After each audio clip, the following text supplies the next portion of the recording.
Good morning. Good morning, everyone. What is such a good-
तो बेटा जैसे हम कल डिस्कस कर रहे थे, ये इक्वेशन d2x by dd2 अगर माइनस ओमेगा स्क्वायर x है तो एसटीएम की इक्वेशन है। x के रिप्रेजेंट करता है डिस्प्लेसमेंट, x के करता है डिस्प्लेसमेंट। अब x अगर कुछ भी चीज रिप्रेजेंट करे तो हम क्या बोलेंगे? x अगर कुछ भी चीज रिप्रेजेंट करे हम क्या बोलेंगे? वो एसटीएम कर रहा है। पार्टिकल की डिस्प्लेसमेंट अगर x है तो एसटीएम होती है, हमें पता है इस इक्वेशन से। तो इस इक्वेशन का सॉल्यूशन होता है x = a sin omega t + phi। Double differential equation है, सॉल्व करने की जरूरत नहीं होती। a होता है एम्पलीट्यूड, ओमेगा होता है एंगुलर फ्रीक्वेंसी दिया हुआ है, और phi होता है इनिशियल फेज, तो ये इक्वेशन है जब मेन पोजीशन x = 0 पे ली जाती है। मेन पोजीशन x = 0 की जगह कहीं और पे ली जाए तो अगर a पे ली जाए तो x - a, यहाँ पे भी x - a आ जाएगा। तो x को क्या डाल देंगे? अगर मेन पोजीशन x = a पे आएगी तो क्या डाल देंगे? x - a।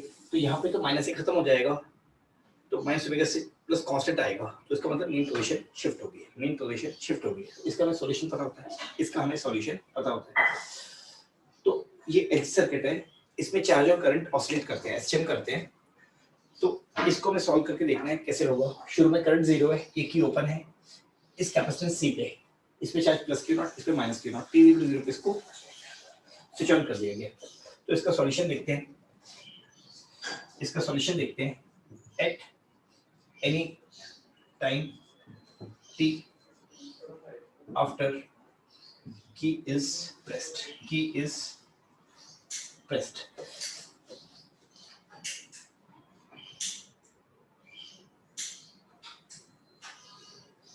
बेटा चार्ज ऐसे फ्लो करना शुरू करेगा, तो यहाँ पे किसी भी टाइम पे चार्ज क्यों लेते हैं, इसमें माइनस क्यों लेते हैं, और करंट आएगा I। अब देखना Q0 मैक्सिमम वैल्यू थी, Q कम होगा, बढ़ भी सकता है, Q कम होगा और बढ़ भी सकता है, बट क्योंकि यहाँ पे शुरू में Q कम हो रहा है तो I कितना आएगा? I आएगा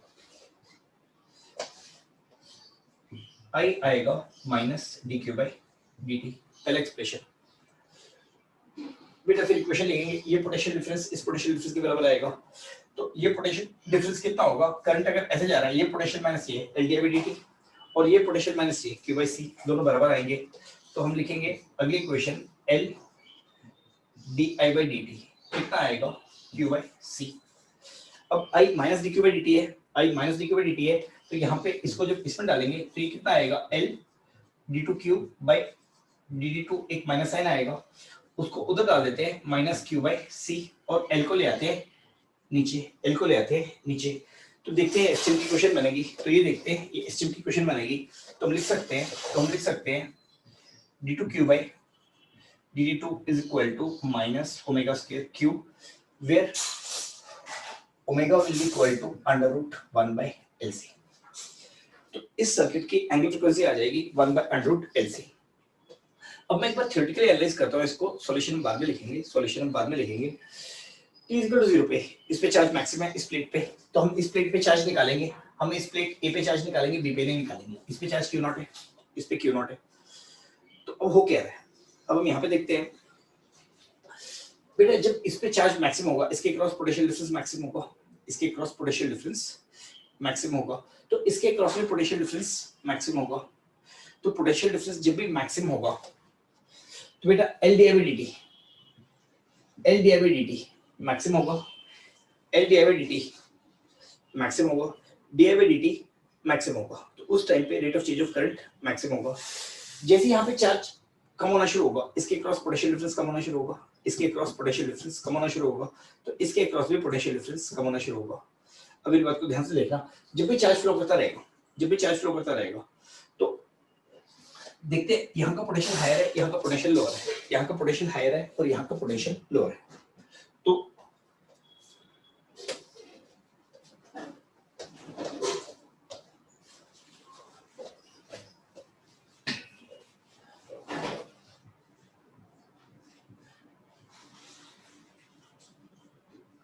यहां से जब भी ऐसे करके चार्ज फ्लो कर रहा है, जब भी ऐसे करके चार्ज फ्लो कर रहा है बेटा, ये हाई पोटेंशियल पे, ये लोअर पोटेंशियल पे, जरा ध्यान देखिएगा चार्ज कैसे फ्लो कर रहा है ऐसे। तो ये पोटेंशियल माइनस ये एल डी डी टी आएगा, तो ये पोटेंशियल माइनस ये l D I by D t आएगा। This point is 1, this point is 2, v1 minus v2 is equal to l d d t आएगा। तो बेटा एल डी डी टी है, आई बढ़ रहा है, डी डी टी कम हो रहा है, डी डी टी कम हो रहा है, डी डी टी कम हो रहा है। तो जब तक यहाँ, जब ये चार्ज इस तरह से जाएगा, जब ये चार्ज इस तरह से जाएगा, तो बेटा इसमें पोटेंशियल डिफरेंस कम होगा, इसमें पोटेंशियल डिफरेंस कम होगा। एक टाइम पे पूरा चार्ज चला जाएगा, क्योंकि ये हाई पोटेंशियल पे लोअर पोटेंशियल पे करंट ऐसे फ्लो हो रहा है, तो ये चार्ज ऐसे चला जाएगा, ये चार्ज ऐसे ही जाएगा। तो जब यह चार्ज पूरा चला जाएगा, इसके क्रॉस पोटेंशियल डिफरेंस 0 आएगा, इसके क्रॉस पोटेंशियल डिफरेंस 0 आएगा, तो l D I by D T, L D I by D उस टाइम पे कितना हो जाएगा 0। जब इस पे चार्ज 0 रहेगा, L D I by D हो जाएगा 0। L D I by D 0 होने का मतलब, L D I by D 0 होने का मतलब, अब मेरी बात को ध्यान से सुनना, डी आई बाई डी 0 तो करंट क्या होगा मैक्सिमम, तो करंट क्या होगा मैक्सिमम, तो करंट में क्या होना है मैक्सिमम होना है। तो हम यहाँ पे देखते हैं जैसे इस पे चार्ज कम होता जा रहा है, जैसे इस पे चार्ज कम होता जा रहा है, यहाँ पे करंट बढ़ता जा रहा है। क्यों? एक तो हमने वैसे देखा है बेटा, एनर्जी से देख सकते हैं, तो कल मैंने कुछ बोला था वो गलत है, बट हम गलत तरीके से ही देखते हैं इसमें। तो बेटा जब इसमें शुरू में इलेक्ट्रोस्टैटिक एनर्जी थी कि जब नहीं थी, इस पे करंट 0 था, इंडक्टर करंट नहीं बढ़ने देता, इंडक्टर करंट नहीं बढ़ने देता है, इंडक्टर करंट की ग्रोथ को अपोज करता है और करंट के डिके को भी अपोज करता है। तो जैसे यहाँ पे कीप ऑन करेंगे, करंट धीरे धीरे बढ़ना शुरू होगा, करंट बढ़ना शुरू होगा, मैग्नेटिक एनर्जी बढ़ेगी और कैपेसिटी की एनर्जी कम होगी, क्योंकि यहाँ पे कोई भी रेजिस्टेंस नहीं है, तो हीट एनर्जी प्रोड्यूस नहीं लेंगे। कंडक्टिंग वायर्स की रेजिस्टेंस होती है, उसको नेग्लेक्ट कर देंगे, हीट प्रोड्यूस्ड नहीं लेंगे। तो इलेक्ट्रोस्टैटिक एनर्जी इसमें कन्वर्ट हो रही है। जब भी इस पे चार्ज 0 हो जाएगा, तो इलेक्ट्रोस्टैटिक एनर्जी 0 हो जाएगी, मैक्सिमम एनर्जी क्या आएगी मैग्नेटिक। तो नेचुरली मैग्नेटिक एनर्जी जब भी मैक्सिमम होगी, तो करंट को मैक्सिमम होना चाहिए, तो करंट को मैक्सिमम होना चाहिए। अब यहाँ पे हम ये लिखते हैं, तो हम यहाँ पे चार्ज को देखते हैं as function of time, charge को हम देखते हैं एज फंक्शन ऑफ टाइम। तो t इज इक्वल टू 0 पे इस पे चार्ज था Q0, t is equal to 0 पे इस पे चार्ज था Q0, इस प्लेट पे चार्ज था Q0। कुछ टाइम बाद इस पे चार्ज हो जाएगा 0। चार्ज 0 होने के बाद करंट किस डायरेक्शन में, इस डायरेक्शन में, तो करंट एकदम से चेंज नहीं कर सकता। तो अब ये देखते हैं उसके बाद क्या होगा, उसके बाद क्या होगा बेटे, यहाँ पे कुछ इस पे चार्ज आ जाएगा नेगेटिव, इस पे आ जाएगा पॉजिटिव, इस पे आ जाएगा नेगेटिव, इस पे आ जाएगा पॉजिटिव। जब इस पे चार्ज 0 था, इस पे 0 था, करंट था मैक्सिमम। तो बेटे हाई पोटेंशियल है, लो पोटेंशियल है, यहाँ पे पोटेंशियल डिफरेंस 0 हो गया, तो करंट 0 होना चाहिए, बट ये करंट को एकदम 0 नहीं करेगा, कुछ टाइम बाद 0 करेगा। तब तक चार्ज ऐसे जा रहा है, तब तक चार्ज ऐसे जा रहा है, ये चार्ज की ग्रोथ या डिके को अपोज करता है। तो अब क्या हो जाएगा बेटा, करंट तो ऐसे जा रहा है, जैसे नेगेटिव होगा या होगा, तो यहाँ पे क्या हो जाएगा बेटा, ये लो पोटेंशियल पे आ जाएगा और ये हाई पोटेंशियल पे आ जाएगा। तो l D i t negative होगा, l D i t negative होगा, यानी कि आई टाइम के साथ डिक्रीज करेगा, आई टाइम के साथ डिक्रीज करेगा। तो जैसे ये चार्ज नेगेटिव हो गया, ये पॉजिटिव हो गया, ये पोटेंशियल माइनस ये पोटेंशियल माइनस ये नेगेटिव हो गया, ये पोटेंशियल माइनस ये कितना होता है L D i t negative हो जाएगा, यानी कि डी आई टी नेगेटिव है, यानी कि करंट डिक्रीज करना शुरू करेगा, यानी कि करंट डिक्रीज करना शुरू करेगा। तो यहाँ पे क्या होगा, यहाँ पे शुरू में चार्ज Q0 है, करंट है 0। तो जैसे ही चार्ज फ्लो करेगा बेटे, जब तक ये चार्ज 0 नहीं है, क्योंकि हाई पोटेंशियल पे लोअर पोटेंशियल पे करंट फ्लो करता रहेगा, एलडीएबिलिटी पॉजिटिव है, एलडीएबिलिटी पॉजिटिव है तो करंट बढ़ेगा, तो करंट बढ़ेगा। जैसे यहाँ पे चार्ज जीरो हो गया, एलडीएबिलिटी जीरो हो गया, तो आई हो गया मैक्सिमम, आई हो गया मैक्सिमम। उसके बाद यहाँ पे क्योंकि करंट फ्लो कर रहा है, करंट एकदम से जीरो नहीं होता, करंट और निकलेगा, तो यहाँ पे नेगेटिव चार्ज हो जाएगा और यहाँ पे पॉजिटिव, तो नेगेटिव चार्ज होगा, ये पोटेंशियल माइनस ये नेगेटिव, और करंट ऐसे कर रहा है, ये पोटेंशियल माइनस ये नेगेटिव, यानी कि एलडीएबिलिटी नेगेटिव, करंट डिक्रीज करना शुरू करेगा, बट चार्ज फ्लो करता रहेगा, करंट एक टाइम पे जीरो हो जाएगा। तो अपन देखते हैं यहाँ पे सॉल्यूशन कैसे आएगा। तो इनिशियल चार्ज उस प्लेट पे कितना है, क्यू नॉट। कुछ टाइम बाद चार्ज जीरो होगा, क्योंकि एसटीएम कर रहा है, मैक्सिमम पॉसिबल चार्ज तो क्यू नॉट ही रहेगा, क्योंकि कंजर्वेशन एनर्जी से देख सकते हो, जब इसमें क्यू नॉट चार्ज है, इसमें करंट जीरो, सारी एनर्जी इसके पास है, तो मैक्सिमम चार्ज भी क्यू नॉट रहेगा और नेगेटिव में भी मैक्सिमम क्यू नॉट रहेगा। तो ये चार्ज कहां से कहां तक फ्लो करेगा, क्यू नॉट से लेके माइनस क्यू नॉट तक। तो इससे क्यू नॉट चार्ज है पूरा निकल जाएगा, फिर क्यू नॉट और निकलेगा। तो इस प्लेट पे चार्जेस फंक्शन ऑफ टाइम कैसे होना चाहिए, t 0 पे चार्ज कितना, क्यू नॉट, कुछ टाइम बाद जीरो, फिर माइनस क्यू नॉट। तो इसका हमें सॉल्यूशन लिखना है, तो बेटा ये है इक्वेशन,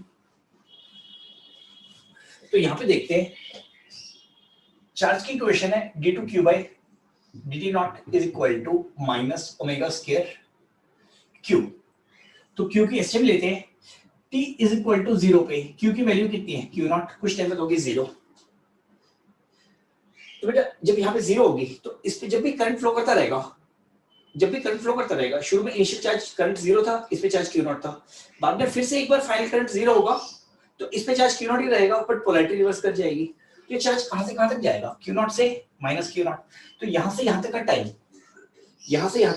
t/2 है, वो टाइम पीरियड तो हम निकाल लेंगे।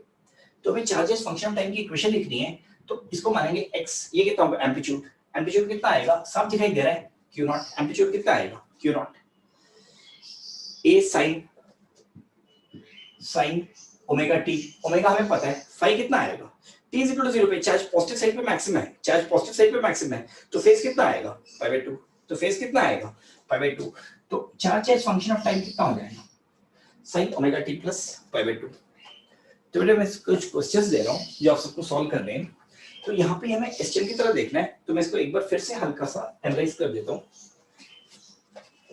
तो बेटा ये नीचे से ये मिटा देता हूँ, इसको एक बार फिर से हल्का सा एनालाइज करते हैं, क्योंकि अगर कभी भी इक्वेशन ऐसे होगी d2x by dt2 is equal to minus omega square x, तो x की वैल्यू एस्टिमेट करेगी प्लस a से लेके माइनस a तक, क्योंकि ओरिजिन कहां पे है, मेन पोजीशन पे, प्लस a से लेके माइनस a तक। तो एम्पलीट्यूड क्या होता है, उसकी हाईएस्ट पॉजिटिव वैल्यू या लोएस्ट हाईएस्ट पॉजिटिव वैल्यू या माइनस हटा के हाईएस्ट नेगेटिव वैल्यू का मैग्नीट्यूड, हाईएस्ट यानी कि लोएस्ट अगर मैग्नीट्यूड लेंगे तो हाईएस्ट बोल देंगे, माइनस कर लेंगे तो लोएस्ट बोल देंगे। तो इसको हम फिर से एक बार देखते हैं।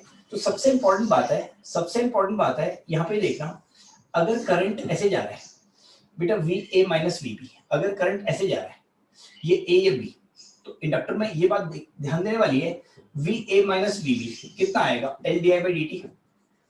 अगर A हायर पोटेंशियल पे B लोअर पोटेंशियल पे है तो dI/dt पॉजिटिव है, तो अगर dI/dt पॉजिटिव है करंट ग्रो करेगा। ध्यान रखना, अगर dI/dt पॉजिटिव है तो ये हायर पोटेंशियल पे लोअर पोटेंशियल पे, तो करंट ने बढ़ना है। अगर ये लोअर पोटेंशियल पे हायर पोटेंशियल पे है तो LdI/dt नेगेटिव है, तो LdI/dt नेगेटिव है तो करंट डिके करेगा। तो इंडक्टर की सिर्फ दो प्रॉपर्टीज देखनी है, dI/dt पॉजिटिव है तो करंट ग्रो करेगा, मैथ से पता चलता है, dI/dt नेगेटिव है तो करंट डिके करेगा। तो इसको एक बार फिर से एक्सप्लेन कर देता हूं और कुछ क्वेश्चंस आपको लेता हूं सॉल्व करने के लिए, जो आपको पूरे खुद से सॉल्व करने हैं। इसके बाद इसको एक बार मैं फिर से एक्सप्लेन करता हूं एलसी ऑसिलेशंस को, क्योंकि अगर एसटीएम की तरफ पकड़ोगे तो सॉल्यूशन बहुत इजीली आएगा, अगर एसटीएम की तरफ पकड़ोगे तो सॉल्यूशन बहुत इजीली आएगा। बेटा ये की है, इस पे चार्ज क्यू नॉट, इस पे माइनस क्यू नॉट, ये एल और ये है सी। तो t 0 पे जैसे की को प्रेस करोगे ये हाई पोटेंशियल पे लोअर पोटेंशियल पे करंट ऐसे फ्लो करना शुरू करेगा। तो बेटा ये पॉइंट A और ये पॉइंट B करंट ऐसे फ्लो कर रहा है, ये L है, तो VA माइनस VB कितना आएगा L dI/dt, तो ये पॉजिटिव है, तो करंट क्या करेगा, तो current as function of time क्या करेगा, करंट बढ़ेगा। तो ये जब हाई पोटेंशियल पे लोअर पोटेंशियल पे करंट बढ़ रहा है तो कंजर्वेशन एनर्जी से इस पे चार्ज कम होना चाहिए, वो तो हो रहा है, चार्ज निकल रहा है तभी करंट जा रहा है।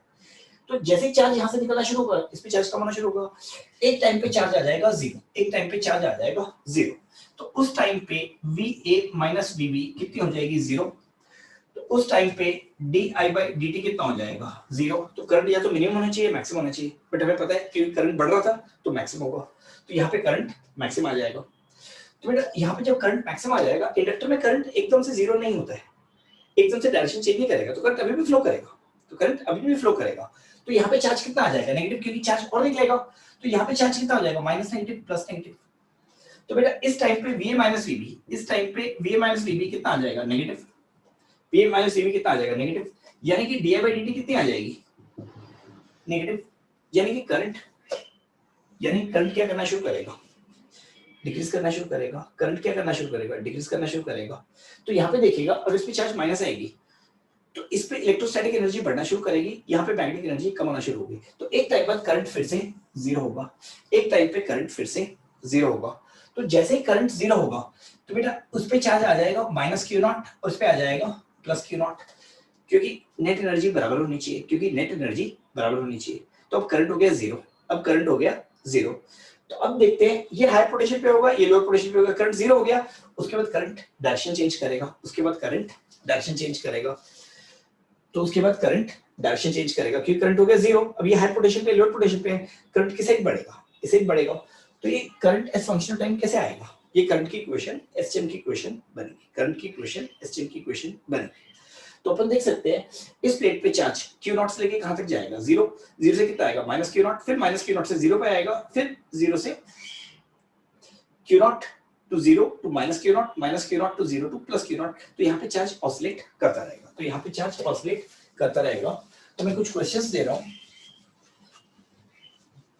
जो आपको सॉल्व करने हैं,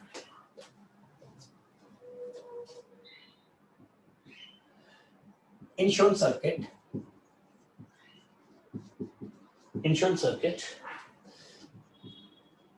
key is pressed at t is equal to 0,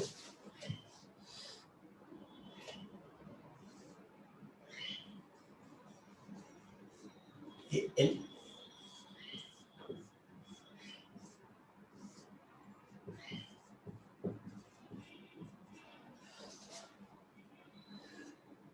find current and charge as function of time, find current and charge as function of time, find maximum current,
बेटा मैक्सिमम करंट के लिए पहले देख लेते हैं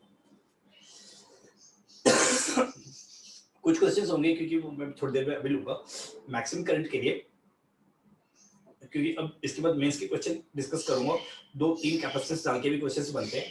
तो मैक्सिमम करंट कब आएगा बेटा? जब डीआईवी जीरो होगा। जब डीआईवी जीरो होगा इसके क्रॉस पोटेंशियल डिफरेंस जीरो आएगा। तो इसका मतलब, तो सेकंड का सॉल्यूशन लिखता हूं, max current occurs when PD across inductor is zero. एक कंडीशन ये है, क्योंकि कुछ क्वेश्चंस इस कंडीशन से सॉल्व होते हैं, कुछ कंजर्वेशन एनर्जी से होते हैं, तो इसको कंजर्वेशन एनर्जी से देखते हैं। तो इसमें इलेक्ट्रोस्टैटिक एनर्जी शुरू में मैग्नेटिक एनर्जी नहीं है, तो इलेक्ट्रोस्टैटिक एनर्जी कम होगी, मैग्नेटिक एनर्जी बढ़ेगी। तो इलेक्ट्रोस्टैटिक एनर्जी जब लीस्ट होगी, इलेक्ट्रोस्टैटिक एनर्जी जब लीस्ट होगी बेटा, इलेक्ट्रोस्टैटिक एनर्जी जब लीस्ट होगी इसके क्रॉस पोटेंशियल डिफरेंस आएगा जीरो, इसके क्रॉस पोटेंशियल डिफरेंस आएगा जीरो। तो ध्यान से सुनना, इसके क्रॉस पोटेंशियल डिफरेंस आएगा जीरो, यानी कि इस पे चार्ज रहेगा जीरो। उस टाइम पे करंट मैक्सिमम होगा। तो हम देख सकते हैं from conservation energy, from conservation of energy बेटा, इनिशियल एनर्जी कितनी है? Q not square by 2C will be equal to, इस पे जब करंट मैक्सिमम आएगा, इस पे जब करंट मैक्सिमम आएगा, इस पे एनर्जी आएगी जीरो, तो ये कितना आ जाएगा? Half l I max square, half l I max square. तो जो मेंस के लेवल के क्वेश्चंस ये होते हैं, अपने current and charges function time निकाल लिया, तो मैक्सिमम चार्ज मैक्सिमम करंट तो निकाल ही लोगे, तो मैक्सिमम चार्ज और मैक्सिमम करंट तो निकाल ही लोगे बेटा। नहीं अब नहीं आओगे, नहीं आओगे, नहीं आओगे। एक मिनट,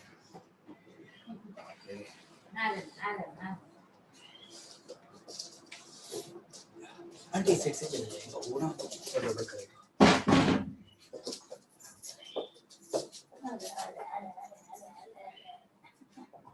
हाँ बहुत शेयर है ना, बहुत गंदा है।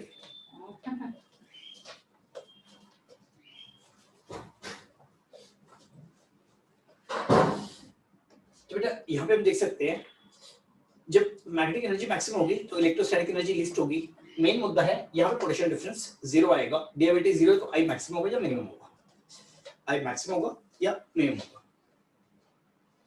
तो मैक्स करंट तो हम निकाल लेंगे, या हम इस पे चार्जेस फंक्शन टाइम लिखे, या इस पे चार्जेस फंक्शन टाइम लिखे, सॉल्यूशन का फर्स्ट पार्ट।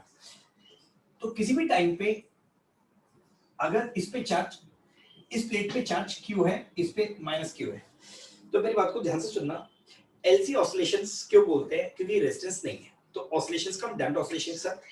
तो जब भी एलसी सर्किट है विद बैटरी या विदाउट बैटरी, तो यहाँ पे करंट और चार्ज दोनों एसचेम करते हैं, ऑसिलेशन है, क्योंकि यहाँ पे रेजिस्टेंस नहीं है, यहाँ पे रेजिस्टेंस नहीं है, तो एनर्जी डिसिपेट नहीं हो रही, इलेक्ट्रोस्टैटिक मैग्नेटिक में बदल रही है और मैग्नेटिक इलेक्ट्रोस्टैटिक में बदल रही है, तो टोटल इलेक्ट्रोमैग्नेटिक एनर्जी कांस्टेंट है। अगर बीच में रेजिस्टेंस आएगा तो इलेक्ट्रोमैग्नेटिक एनर्जी डिसिपेट होगी, हीट में सिस्टम से बाहर निकलेगी, तो that's equal to damped oscillation, that's equal to damped oscillations. अब मेरी बात को ध्यान से सुनना, एसएम में जब हम करेंगे डैम्प्ड ऑसिलेशंस पढ़ेंगे, तो एसएम की क्वेश्चंस हम एलसी ऑसिलेशन से भी कर सकते हैं और डैम्प्ड के एलसीआर से भी कर सकते हैं। तो हम दो चीजें कर सकते हैं, डैम्प्ड ऑसिलेशन से एलसीआर सर्किट्स पढ़ लें या एलसीआर सर्किट से डैम्प्ड ऑसिलेशंस कर लें। तो डैम्प्ड ऑसिलेशंस इसलिए नहीं करवाई थी, एलसी ऑसिलेशंस की इक्वेशन लिखने के बाद हम देखेंगे एलसीआर की कैसे लिखते हैं, हम एलसीआर की कैसे लिखते हैं।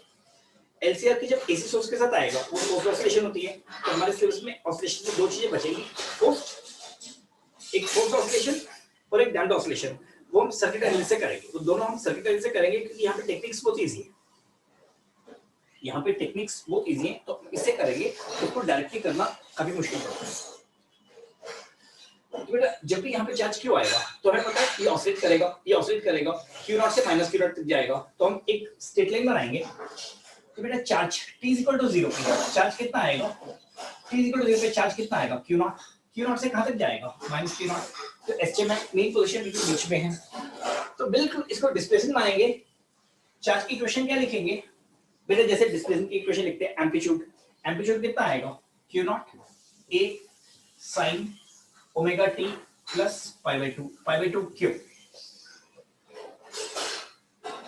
चार्ज राइट साइड में मैक्सिमम है, तो इनिशियल फेज लिख देंगे, इनिशियल फेज लिख देंगे। तो क्यू नॉट तो हमें पता है, ओमेगा कितना आ जाएगा, ओमेगा कितना आ जाएगा 1/√LC। ओमेगा कितना आ जाएगा 1/√LC।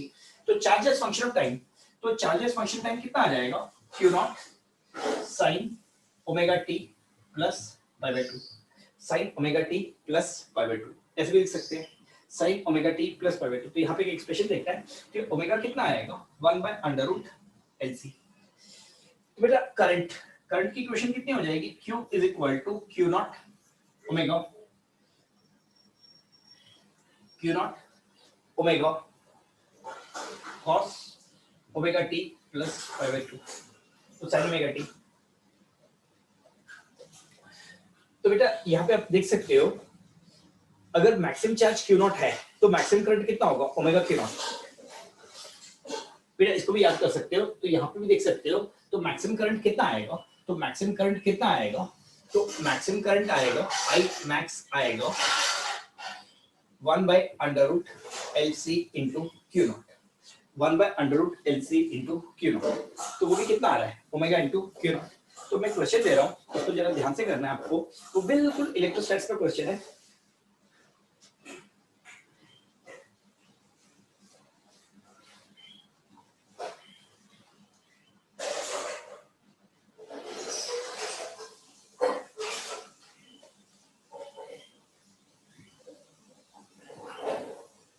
He is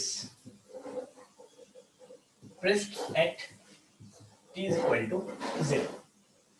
बेटा जब दो कैपेसिटेंस लिए जाएंगे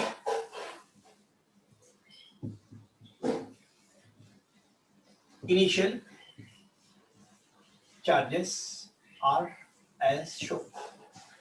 तो जो मैक्सिमम क्वेश्चंस पूछे जाते हैं वो कंजर्वेशन एनर्जी से पूछे जाते हैं, ये डिफरेंशियल इक्वेशन सॉल्व करवाने के मोड में लोग नहीं हैं। तो मैं जो कल बोल रहा था कंजर्वेशन एनर्जी को डिफरेंशिएट करेंगे तो कर्चफ लॉ आएगा। तो कर्चफ लॉ से जो इंटीग्रेट करके करते हैं तो हमें करने की जरूरत नहीं पड़ेगी। कर्चफ लॉ को जो इंटीग्रेट करना पड़े जो कि हम कर रहे हैं तो सीधा वर्क एनर्जी में अप्लाई कर दो। तो इशू आप समझ में आ रहा है, दोनों मेथड क्यों करें। तो केवीएल को अगर हमें इंटीग्रेट करना पड़े तो उससे अच्छा बेटर है आप वर्क एनर्जी थ्योरम यूज कर लो। बेटा ये कैपेसिटेंस C, ये 2C, इस पे चार्ज शुरू में Q नॉट है, इस पे माइनस Q नॉट है, इस पे चार्ज 0 है, इस पे 0 है। यहाँ पे एक इंडक्टर है जिसकी इंडक्टेंस L है, ये की है।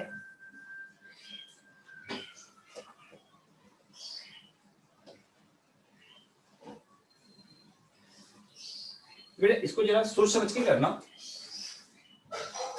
Find max current through inductor. तो बेटा कर्चफ लॉ अगर करेंगे तो मुश्किल आएगा। अब इंडक्टर पे करंट मैक्सिमम होगा तो डीआईटी 0 होगा, यहाँ पे पोटेंशियल डिफरेंस 0 आएगा, यानी कि ये पॉइंट और ये पॉइंट सेम पोटेंशियल पे आएंगे, यानी कि इसके क्रॉस पोटेंशियल डिफरेंस इसके क्रॉस पोटेंशियल डिफरेंस सेम होगा। बेटा क्वेश्चन का सॉल्यूशन लगा रही है, इस पे करंट मैक्सिमम कब आएगा, इस पे करंट मैक्सिमम कब आएगा जब दोनों पॉइंट सेम पोटेंशियल पे होंगे। जब ये पॉइंट और ये पॉइंट सेम पोटेंशियल पे होंगे, सेम पोटेंशियल मतलब जोड़ दो, दोनों पैरेलल में है। तो इनिशियल चार्ज इस पे Q नॉट है, इस पे Q नॉट है। तो आप साफ देख सकते हैं सिस्टम पे नेट चार्ज तो कभी 0 नहीं हो सकता। यहाँ पे यहाँ से जितना चार्ज आएगा इस कैपेसिटर पे आ जाएगा, उस पे चार्ज 0 आएगा तो इस पे Q नॉट आ जाएगा। तो यहाँ पे तो सिस्टम पे इलेक्ट्रोस्टैटिक एनर्जी कभी 0 नहीं होने वाली। तो हम बोलेंगे सारी इलेक्ट्रोस्टैटिक उसमें कन्वर्ट होगी, तो ऐसा पॉसिबल नहीं है। तो सबसे बेटर मेथड क्या है, कंजर्वेशन एनर्जी लेंगे। तो जब ये दोनों पॉइंट सेम पोटेंशियल पे हैं उस टाइम तक जितनी इलेक्ट्रोस्टैटिक एनर्जी लॉस होगी वो मैग्नेटिक एनर्जी में कन्वर्ट होगी। तो फिर इसको एक बार कीजिएगा, इसका कैपेसिटेंस C, इसका कैपेसिटेंस 2C। तो ये छोटे-छोटे टाइप के क्वेश्चंस आते हैं।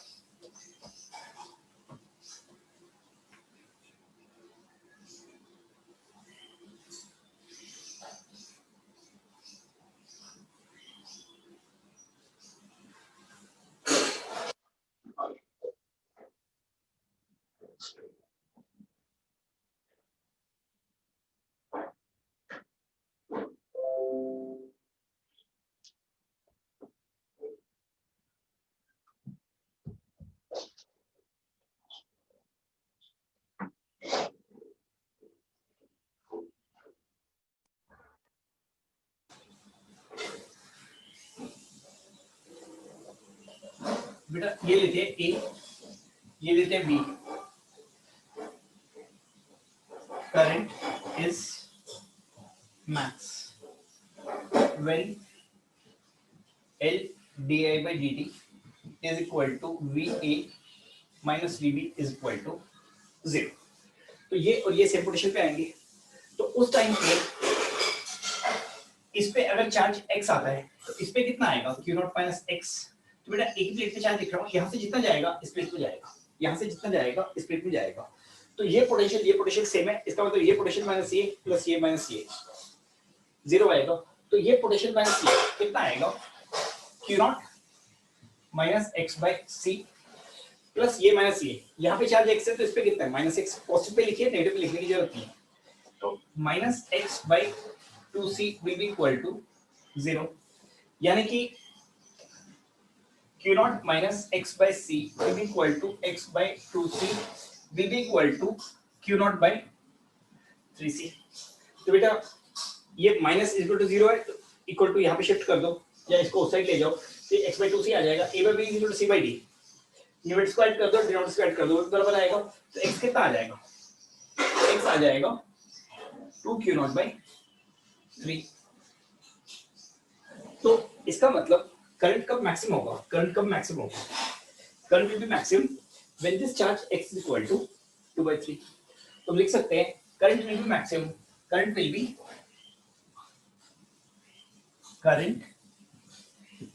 B max when x is equal to 2Q not by 3। तो बेटा ये कितना आ जाएगा Q not minus x by c will be equal to x by 2c।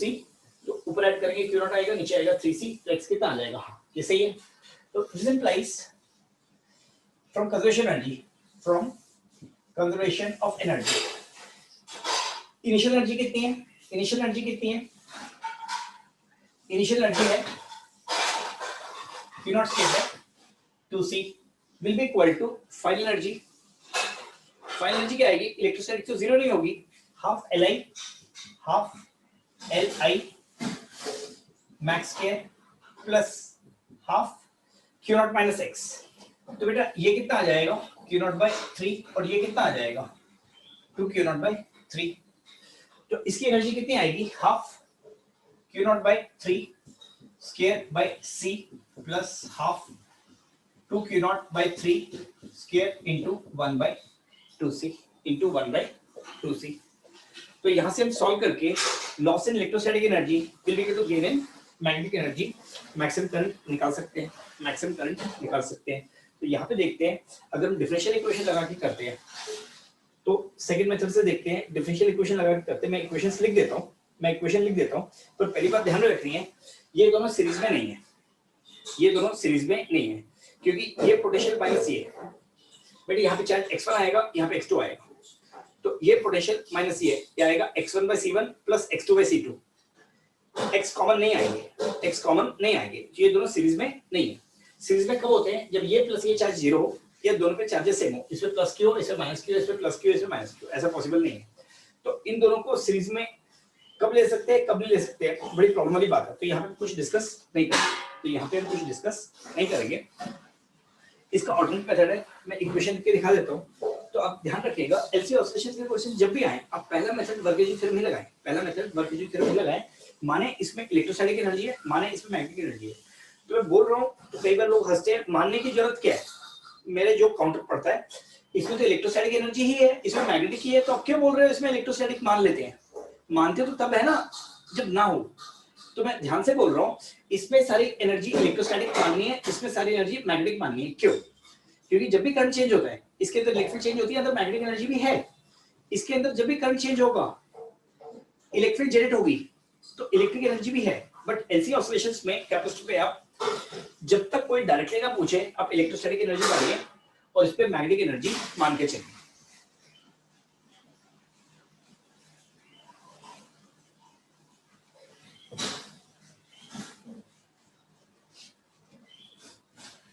बेटा इसको एक बार आप इक्वेशन से, मैं इक्वेशन लिख देता हूं, उसका सॉल्यूशन कैसे करेंगे, उसकी 8 एसचएम में है, उसकी 8 एसचएम में है। तो बेटा एक काम और करते हैं, एक काम और करते हैं, यहाँ पे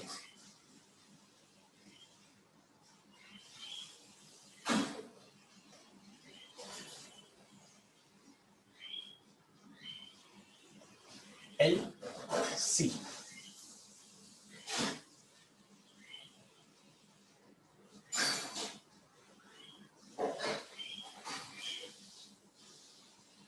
बेटे एक तो दूसरा एग्जांपल लिया था, इसमें हम सारे डिफरेंशियल इक्वेशन सॉल्व नहीं करेंगे, इसमें हम सारे डिफरेंशियल इक्वेशन सॉल्व नहीं करेंगे, तो डिफरेंशियल इक्वेशन उसके लिए मैं दूसरे क्वेश्चन की बना देता हूँ। एल और सी इनिशियली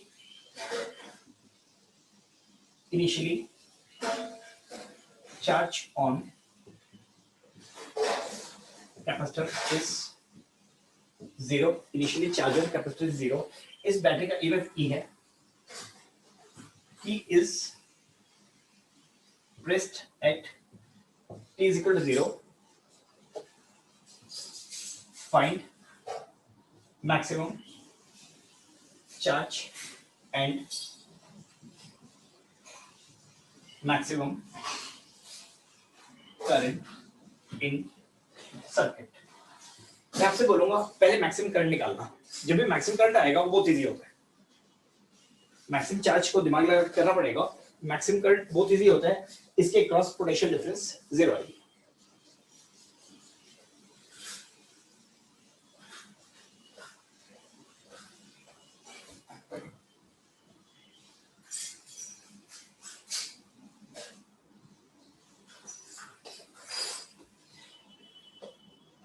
बेटा इस पे जो सबसे सिंपल क्वेश्चन पूछा जाता है, जब करंट मैक्सिमम होगा तो पोटेंशियल डिफरेंस निकालनी है, जब करंट मैक्सिमम होगा तो इसके क्रॉस चार्ज निकालना है, एक ये पूछा जाता है। मेरी बात को ध्यान से सुनना, जब करंट मैक्सिमम होगा तो इसके क्रॉस चार्ज को निकाला जाता है। अब मेरी बात को ध्यान से सुनते जाना, जैसे इसको ऑन करेंगे इस पे चार्ज भी 0 होगा, करंट भी 0 होगा, करंट बढ़ना शुरू होगा, इस पे चार्ज बढ़ना शुरू होगा।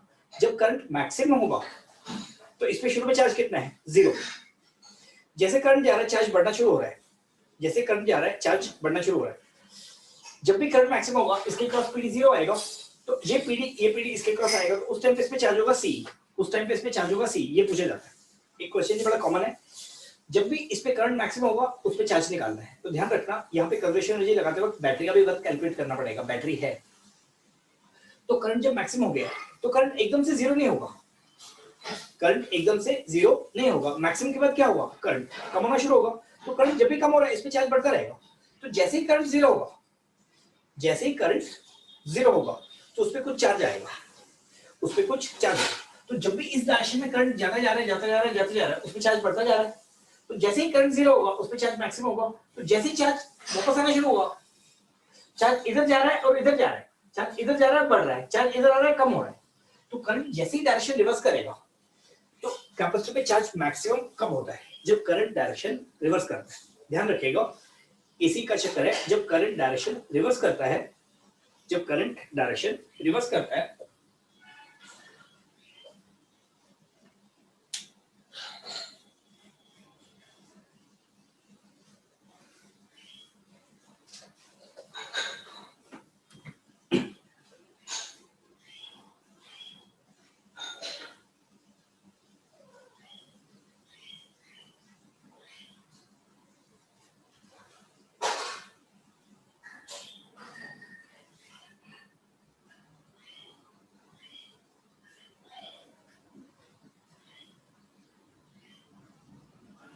तो बेटा मैक्सिमम करंट, तो इसका सॉल्यूशन लिखते हैं, इसका हम सॉल्यूशन लिखते हैं, इसका हम सॉल्यूशन लिखते हैं, इसका हम एक बार सॉल्यूशन लिखते हैं। जब भी करंट मैक्सिमम होगा एट मैक्स करंट बेटा ये पॉइंट ए, ये पॉइंट बी और ये कैपेसिटेंस, ये है बैटरी।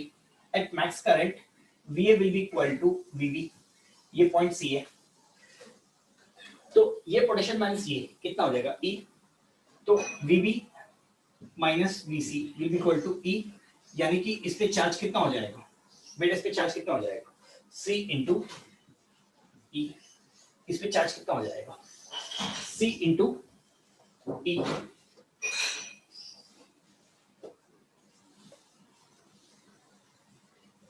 इस पे चार्ज कितना हो जाएगा, C इंटू E। क्या मैक्सिमम करंट निकाल सकते हो, क्या मैक्सिमम करंट निकाल सकते हो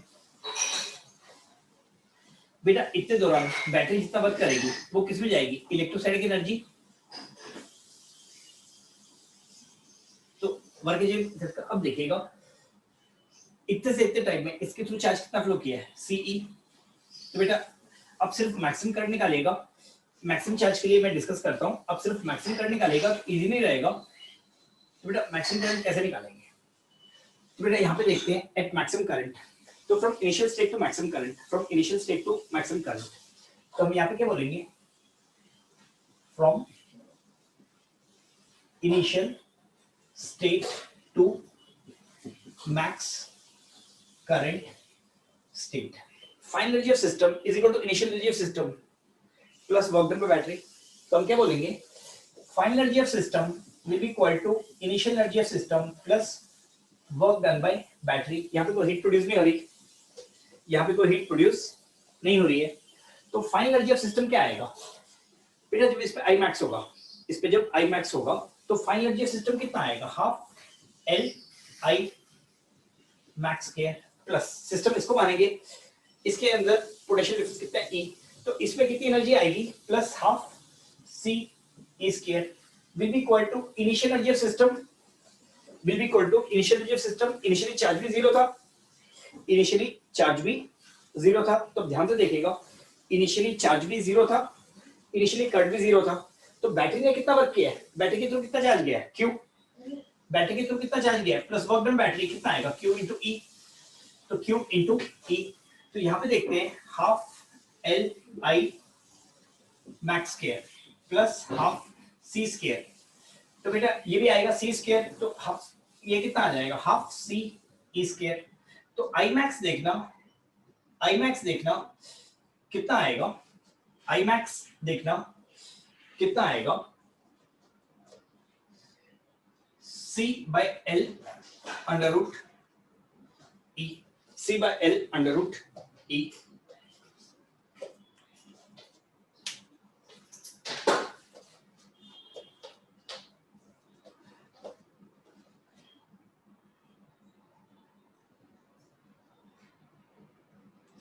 बेटा सेकंड पार्ट मैक्सिमम चार्ज, जब भी आपको टाइम मिले अब करना, जब भी आपको टाइम मिले अब करना।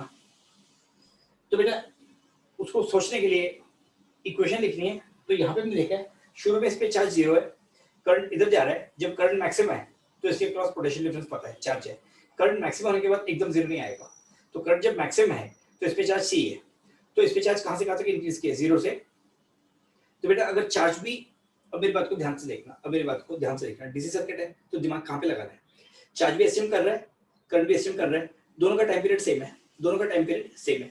जब करंट जीरो था चार्ज भी जीरो था, करंट की डायरेक्शन ये रहेगी, करंट की डायरेक्शन यहाँ पे देखते हैं, चार्ज जीरो था, करंट भी जीरो था, करंट भी जीरो था। तो जैसे करंट बढ़ता जा रहा है मैक्सिमम हो गया, इसमें चार्ज मैक्सिमम हो जाएगा। करंट जब जीरो होगा तो इसमें चार्ज मैक्सिमम आएगा। तो करंट जब भी जीरो से जीरो तक आएगा, करंट जब भी जीरो से मैक्सिमम होके वापस जीरो तक आएगा, वो होगा टाइम पीरियड बाय 2। उसके बाद डायरेक्शन चेंज करेगा, करंट जीरो से जीरो तक जब भी आएगा वो क्या होगा, टाइम पीरियड। तो इस पे चार्ज कहाँ से कहाँ तक जाएगा। तो बेटा अब ध्यान रखना, जीरो से जीरो तक करंट गया, जीरो से मैक्सिमम हुआ, मैक्सिमम से जीरो, तो जीरो से T/4, T/4 से जीरो। तो यहाँ पे चार्ज शुरू में जीरो था, जीरो से T/4 तक चार्ज कितना चेंज हुआ, अगले टाइम पीरियड में उतना ही चेंज होगा, क्वार्टर टाइम पीरियड में। तो इस पे मैक्सिमम चार्ज कितना आ जाएगा 2C। तो इस पे अगर हम एसटीएम से देखते हैं, अगर हम एसटीएम से देखते हैं तो बेटा बहुत इजीली हो जाएगा, तो बहुत इजीली हो जाएगा। यहाँ पे शुरू में करंट था जीरो, फिर मैक्सिमम हुआ, फिर करंट जीरो तक जाएगा, ये पूरा टाइम कितना हो जाएगा T/2। तो दो पार्ट्स में बांटेगा, पहला T/4 और दूसरा T/4। तो इसमें शुरू में चार्ज कितना था जीरो, तो पहले T/4 में यहाँ से कितना चार्ज गया CE, अगले T/4 में और कितना चार्ज जाएगा CE। तो इस पे मैक्सिमम चार्ज कितना हो जाएगा 2C। तो इसमें मैक्सिमम चार्ज कितना हो जाएगा 2C। तो बेटा यहाँ पे जब भी रेजिस्टेंस नहीं होता है ये सब एसटीएम करते हैं, ये सब एसटीएम करते हैं। और एसटीएम में हर T/4 में चेंज सेम आता है, ध्यान रखिएगा, हर T/4 में चेंज सेम आता है। जैसे हर पीरियड में सेम आता है, हाफ साइकिल में सेम आता है, हर क्वार्टर साइकिल में भी चेंज सेम आता है। तो इनको हम मैथ लगा देना बहुत आराम से सॉल्व कर सकते हैं।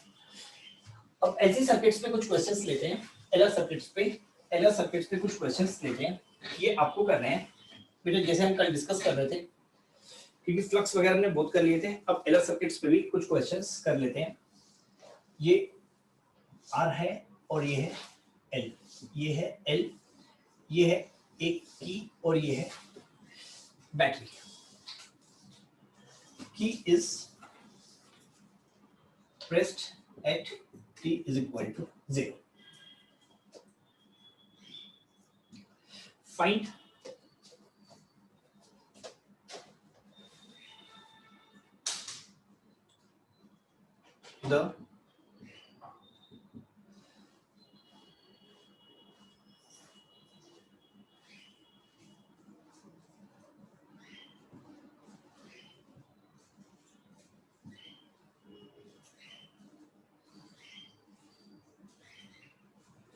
the maximum power delivered to inductor. Find the maximum power delivered to inductor. बेटा पावर क्या होगा? Rate of change of energy. तो इसमें मैग्नेटिक एनर्जी कितनी है? Half l square. Magnetic energy कितनी है? Half l square. तो एल तो सेम रहेगा, तो आई फंक्शन टाइम निकालना है। आई फंक्शन टाइम हमें पता क्या है, तो d by D T of half l square maximum होना चाहिए। तो कितना आएगा? Half l i d by D t into two, i square को डिफरेंशिएट करेंगे, two i d by D T, तो l i d by D t का maximum होगा। बेटा ध्यान से करना है, ये छोटे छोटे क्वेश्चंस हैं, बहुत केयरफुली करना है।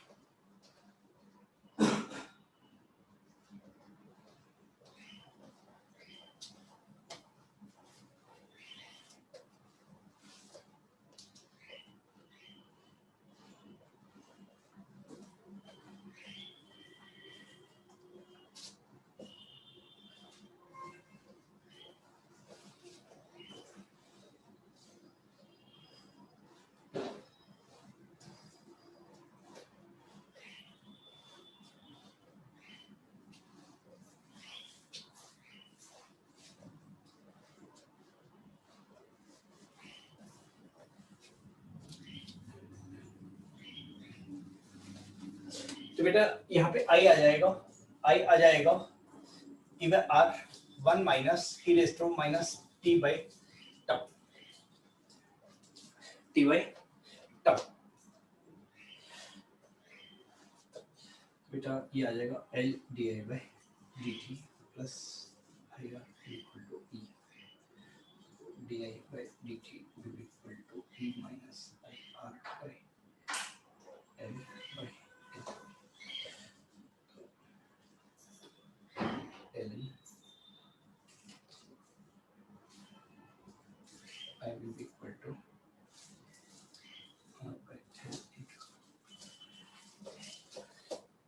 बेटा ये आएगा minus are T by L. बेटा टाइम कांस्टेंट अगर गलत लिख दिया तो सही कर देना, टाइम कांस्टेंट ये आएगा minus are T by L. तो मैग्नेटिक एनर्जी इन इंडक्टर। तो मेरी बात को ध्यान से सुनना, मैं फिर से वही बातें दोहरा रहा हूँ।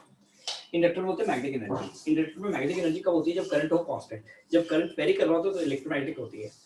तो आपको इंडक्टर में तब तक मैग्नेटिक एनर्जी मान के चलना है जब तक वो पूछ नहीं रहा इलेक्ट्रिक एनर्जी है। ये सब लोग के माइंड में रहता है, तो डिफॉल्ट वैल्यू है। तो यहाँ पे मत बोल के आ जाना इलेक्ट्रोमैग्नेटिक एनर्जी, जब तक पूछा ना जाए तो इलेक्ट्रोमैग्नेटिक बोलना नहीं है, मैग्नेटिक ही बोलना है, क्योंकि हर बुक में ऐसे लिखा होता है। Magnetic energy in inductor, magnetic energy in inductor कितनी आएगी? Half l I square. ये तो सही है बेटा, टोटल एनर्जी इतनी नहीं होगी, टोटल एनर्जी इतनी नहीं होगी। मैग्नेटिक एनर्जी तो इतनी होगी half l I square, but उसके अंदर इलेक्ट्रिक एनर्जी भी रहती है। बेटा मैग्नेटिक एनर्जी इन इंडक्टर कितनी आएगी? तो पावर डिलीवर्ड टू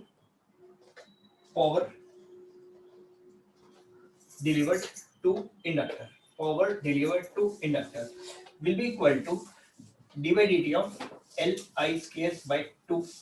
तो ये आ जाएगा बेटा 2i D by D T, 2 और हाफ कटेगा, ये कितना आ जाएगा? L i d by D T, L i d by D T. तो पावर डिलीवर्ड तो पावर डिलीवर्ड कितना आ जाएगा? पावर डिलीवर्ड आ जाएगा L I E by R 1 minus e raised to minus RT by L into e raised to minus RT by L। एक बार differentiate करेंगे D by D T. बेटा ये आई डाल देंगे, डी बाई डी टी कितना आएगा, E by R into R by L। तो ये कितना आ जाएगा, E by L e raised to minus RT by L। ठीक है,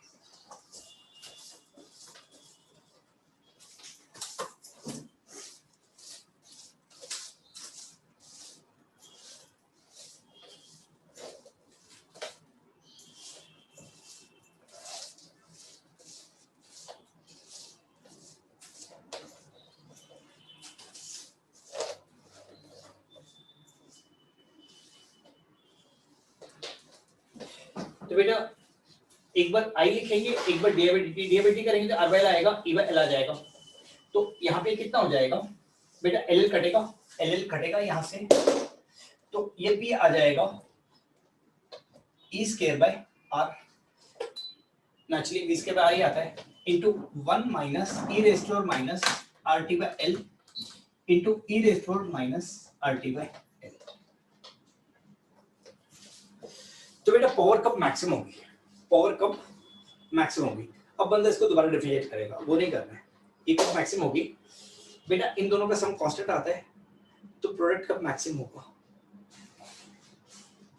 जब भी सम कांस्टेंट आता है x + y = 50, x y का प्रोडक्ट मैक्सिमम कब होगा, जब दोनों बराबर होंगे। तो यहाँ पे दोबारा डिफरेंशिएट नहीं करना है, तो हम सब देख सकते हैं power is maximum when this term is equal to this. तो यहाँ पे सब देख सकते हैं, तो बेटा a minus x into x इसकी मैक्सिमम वैल्यू कैलकुलस से कभी मत निकालिएगा, हंसी आएगी, उसका मतलब कैलकुलस पढ़ रखी है बट पल्ले नहीं पड़ी। तो दो नंबर जिनका सम कांस्टेंट है, प्रोडक्ट का मैक्सिमम होगा जब दोनों बराबर होंगे। तो पावर इज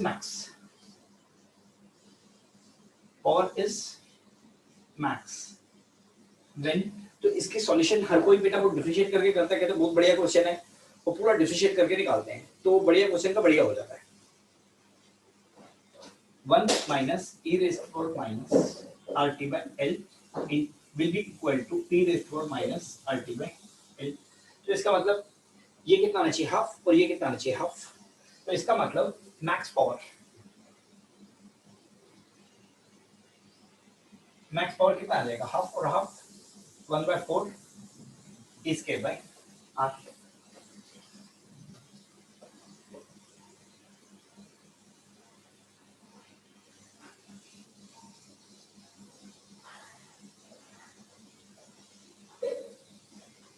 तो ध्यान रखिएगा मैक्सिमम पावर ऐसे क्यों हो रहा है, पावर किसी भी क्रॉस आई इनटू पोटेंशियल डिफरेंस होता है। तो यहाँ पे आई बढ़ रहा है पर पोटेंशियल डिफरेंस कम हो रहा है। तो शुरू में भी पावर 0 है, क्योंकि आई 0 है, पोटेंशियल डिफरेंस मैक्सिमम है। तो इंडक्टर के अलोंग जब भी करंट बढ़ता है पोटेंशियल डिफरेंस कम होती है। करंट जब शुरू में 0 होगा तो पोटेंशियल डिफरेंस मैक्सिमम होगी, तो पोटेंशियल डिफरेंस कम हो रही है और करंट बढ़ रहा है। करंट जब मैक्सिमम हो जाएगा तो पीडी 0 हो जाती है, करंट जब मैक्सिमम होगा तो पीडी 0 हो जाती है।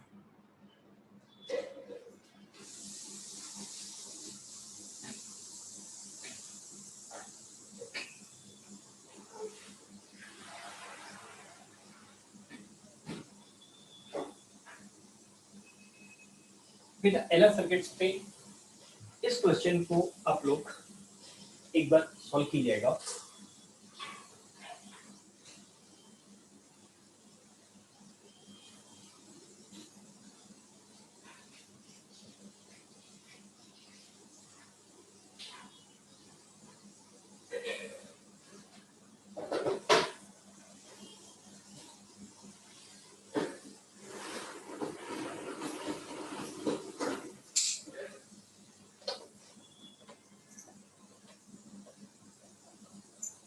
Initially, the circuit is in steady state. Initially, the circuit is in steady state. Initially, the circuit is in steady state, and he is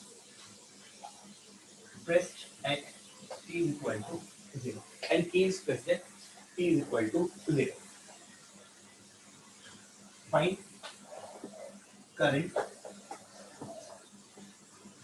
through as function of time.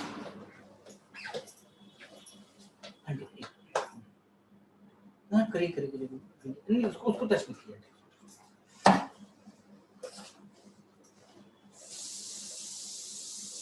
हाँ करिए।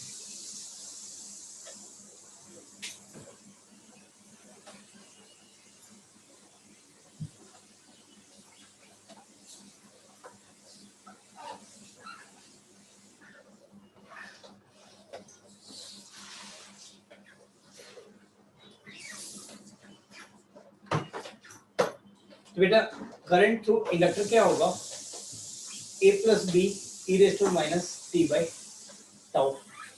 Tau कितना होता है L by are. Tau कितना होता है L effective by R effective. याद कीजिएगा तो इसका आंसर लिखिएगा, याद कीजिएगा और इसका आंसर लिखिएगा।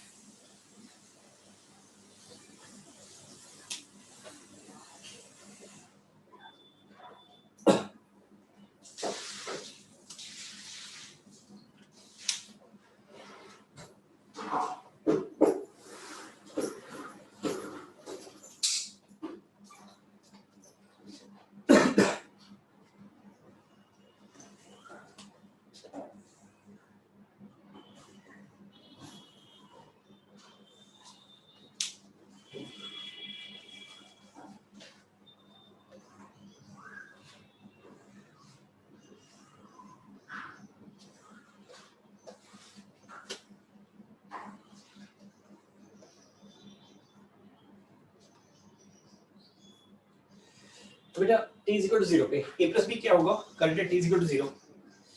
तो at t is equal to 0, at t is equal to 0 i कितना आएगा a plus b, i कितना आएगा a plus b। तो a plus b कितना होगा बेटा, ये की प्लस नहीं है तो करंट इसमें मैक्सिमम होगा, स्टेडी स्टेट में होगा तो इसके क्रॉस पीडी 0 आएगी। तो ये कितना आएगा e by r at t tending to infinity, at t tending to infinity मेरा सर्किट फिर स्टेडी स्टेट में आ जाएगा, इसके क्रॉस पीडी हो जाएगा 0 तो सारा पीडी इसके क्रॉस आएगा। तो यहां से करंट कितना जाएगा इंडक्टर के through e by 2r at t is equal to 0 बेटा at t is tending to infinity i कितना हो जाएगा a के बराबर। तो a कितने के बराबर आएगा e by 2r। टाउ कितना होगा बेटा r इफेक्टिव कितना आएगा r by 2। तो टाउ कितना हो जाएगा, टाउ कितना होगा बेटा l इफेक्टिव l रहेगा by r by 2 2l by r। तो a plus b e by r है, a है e by 2r। तो b कितना होगा, b कितना होगा तो ये देख लेते हैं b कितना होगा e by 2r। तो यहाँ पे करंट की इक्वेशन लिख के देखते हैं, तो यहाँ पे करंट की इक्वेशन लिख के देखते हैं। तो बेटा यहाँ पे तो करंट डिक्रीज कर रहा है तो a plus b है e by r, a है e by 2r। हाँ करंट डिक्रीज कर रहा है, बिल्कुल सही है, बिल्कुल सही है। तो करंट की वैल्यू कितनी होगी e by 2r plus e by 2r e raised to minus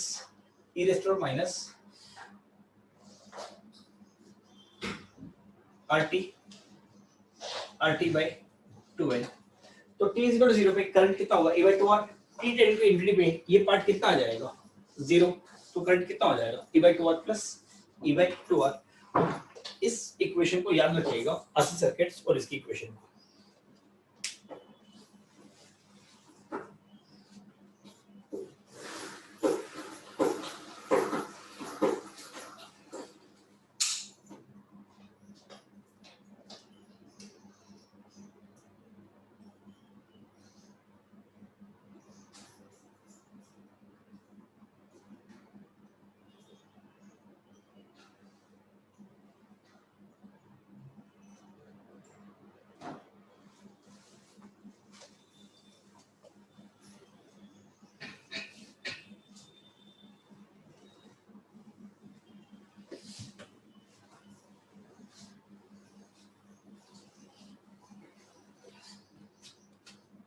बेटा कुछ फोर्स पे क्वेश्चंस कर लेते हैं, हमने फ्लक्स पे काफी कर लिए थे, फोर्स पे कुछ क्वेश्चंस रिवाइज कर लेते हैं। there is a fixed conducting rail in vertical plane. There is a fixed conducting rail in vertical plane and a uniform horizontal magnetic field as shown.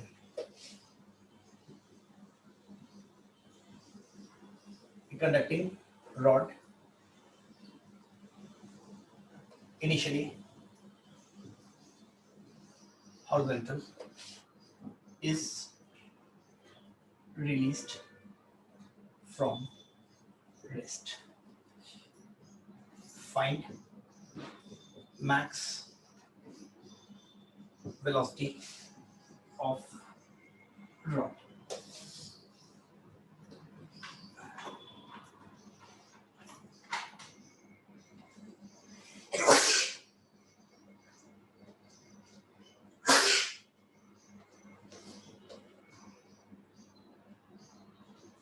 But एक फिक्स रेलिंग है, इसमें यहाँ पे resistance है, conducting wise के resistance नहीं है, conductor से ये इनफाइनाइट है, ये इनफाइनाइट है। एक्सेलरेशन टू ग्रेविटी को यूनिफॉर्म लेना है, एक्सेलरेशन टू ग्रेविटी को यूनिफॉर्म लेना है। ये एक रॉड है, इसका मास m है, इसकी लेंथ l है। यहाँ पे एक uniform and constant magnetic field इस तरह से, यहाँ पे एक यूनिफॉर्म एंड कांस्टेंट फील्ड इस तरह से है, यहाँ पे ये है 0 इनिशियल। तो मैं एक बार एक्सप्लेन कर देता हूँ। तो अगर मैग्नेटिक फील्ड ऐसे है तो पॉजिटिव चार्जेस ऐसे मूव कर रहे हैं v क्रॉस b, तो ईएमएफ ऐसे आएगी, तो करंट फ्लो करना शुरू करेगा। तो अगर ऐसे करंट फ्लो कर रहा है I क्रॉस b, तो एक फोर्स पीछे पड़ेगी, तो एक फोर्स पीछे पड़ेगी। तो शुरू में तो करंट, क्योंकि वेलोसिटी कम होगी, ईएमएफ कम होगा, कोई एल वगैरह नहीं है इसमें, इंडक्टेंस नेगलेक्ट करनी है, नेगलेक्ट एनी इंडक्टेंस, तो जब बोला नहीं है तो सेल्फ इंडक्टेंस ये है। तो बेटा म्यूचुअल तो हम ले रहे हैं, म्यूचुअल का तो ईएमएफ आ रहा है, तो सेल्फ इंडक्टेंस नेगलेक्ट करनी है। सेल्फ के बारे में जब भी ना बोला गया सेल्फ इंडक्टेंस नेगलेक्ट कर देनी। तो जैसे ही बढ़ेगा वेलोसिटी बढ़ेगी, करंट बढ़ेगा, ऊपर की तरफ फोर्स बढ़ेगी। तो शुरू में तो करंट 0 है, तो नीचे की तरफ तो फोर्स mg बढ़ रही है, ऊपर की तरफ जैसे नीचे इसकी वेलोसिटी बढ़ेगी, करंट बढ़ेगा, एक टाइम बाद दोनों बैलेंस करेंगे, एक टाइम बाद दोनों बैलेंस करेंगे। तो बेटा इसको कीजिएगा, तो मुझे 2 मिनट का गैप दीजिएगा, मैं 2 मिनट में आऊंगा बस।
आंटी गलती से आ गया, इसको कम कर रहे हैं।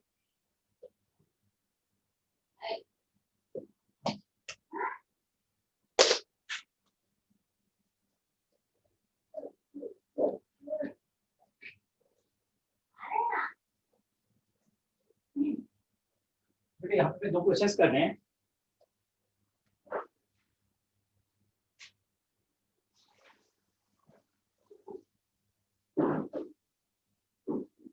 बेटा सर वो 2C वाले मैं बाद में बता दूंगा क्लास के लास्ट में, फिर से एक्सप्लेन कर दूंगा, मैंने देखा नहीं था।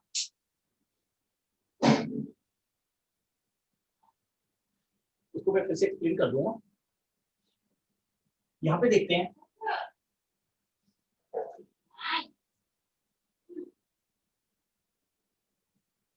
यहाँ पे देखते हैं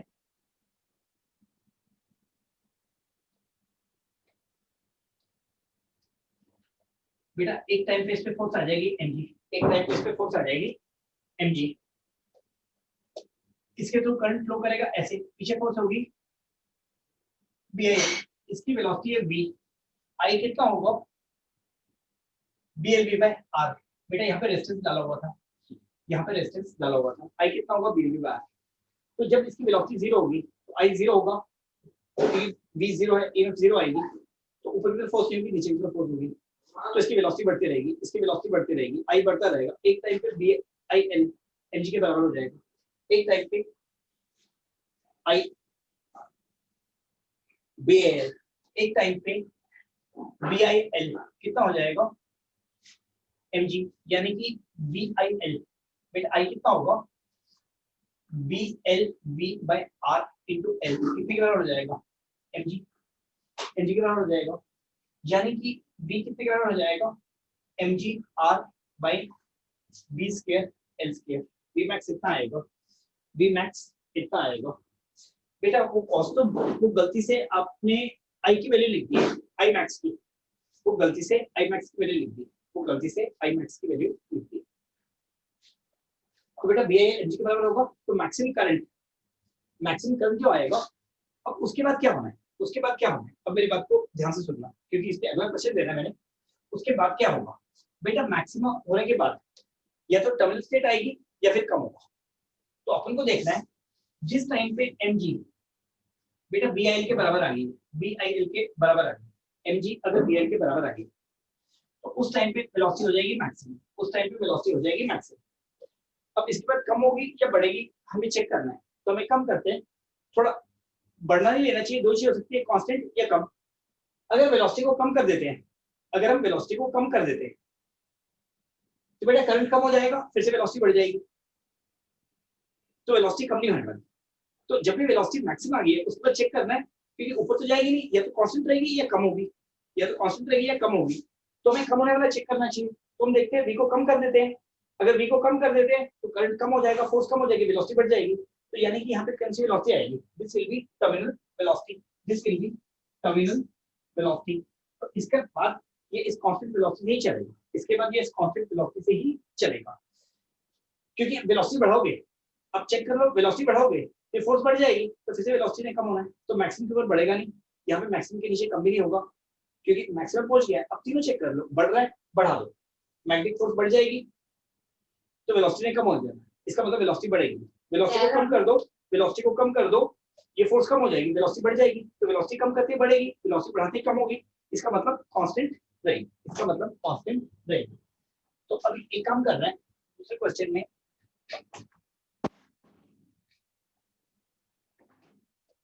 बेटा इस क्वेश्चन को जरा ध्यान से कीजिएगा, ये काफी एग्जाम्स में आ चुका है।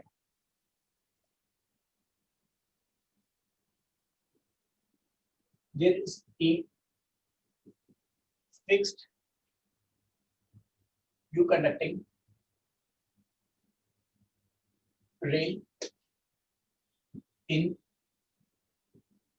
vertical plane and there is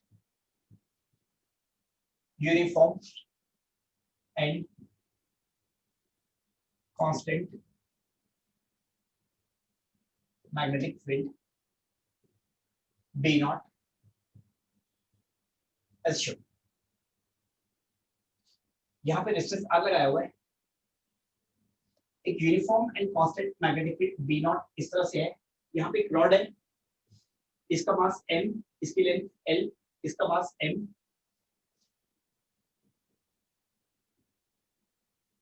a horizontal conducting rod is released from rest। तो आपको निकालना है इस पे कितनी फोर्सेस पड़ रही है, मैग्नेटिक और वो। फाइंड द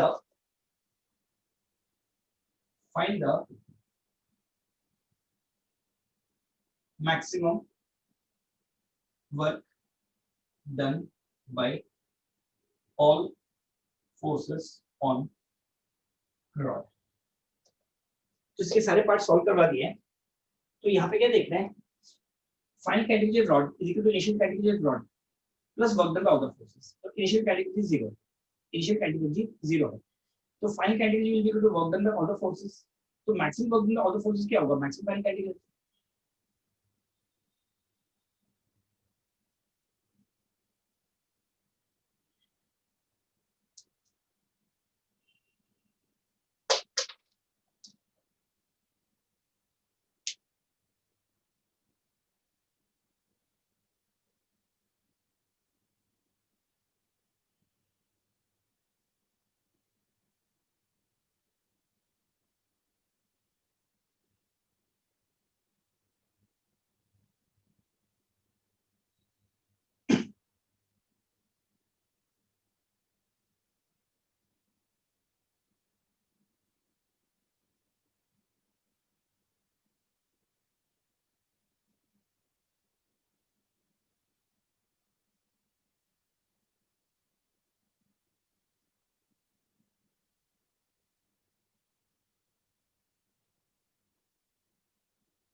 फिर कुछ देर के बाद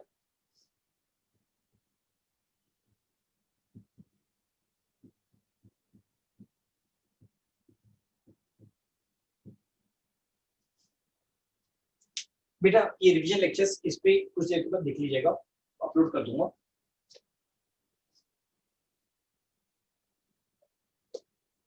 बेटा यहाँ पे जब mg कितने के बराबर होगा, bl के बराबर होगा, v is max then mg is equal to bl। जब mg bl के बराबर होगा तो v max होगा, तो I कितना होगा, blv max by r into l। तो v max कितना आ जाएगा, v max कितना आ जाएगा, mg r by b square l square। तो यहाँ पे देखते हैं final category of rod is equal to initial category of rod plus work done by all forces. तो फाइनल कैटेगरी कितनी आएगी, 0 plus work done by all forces. तो work done all forces maximum कितना होगा, मैक्सिमम कैटेगरी कितना हो जाएगा, तो max work done all the forces, तो max work done will be equal to half m into v max square or m into v max square।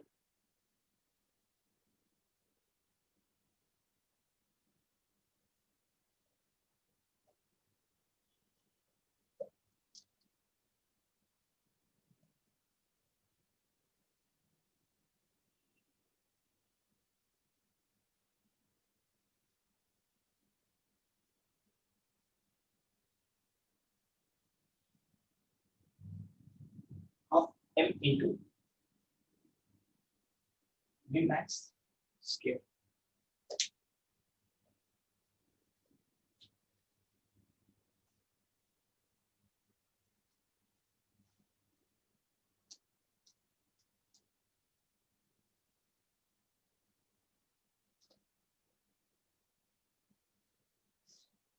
मैंने अब चल के इंडिविजुअल इलेक्ट्रिक फील्ड के कुछ क्वेश्चंस कर लेते हैं, ताकि बाकी क्वेश्चंस असाइनमेंट में हम देख लेंगे, बाकी क्वेश्चंस असाइनमेंट में हम देख लेंगे।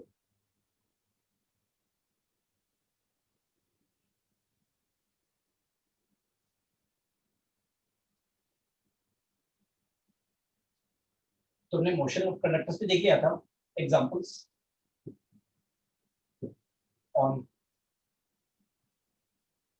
EMF due to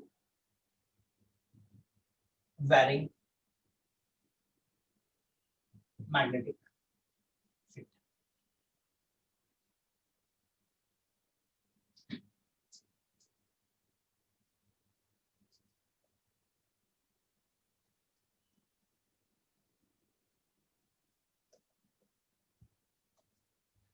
मैं जब दो क्वेश्चंस दे रहा हूँ और दो क्वेश्चंस दे रहा हूँ यहाँ पे, इनको बड़े ध्यान से करना है. There is a circular region of radius A. There is a circular region of radius A in which there is uniform time varying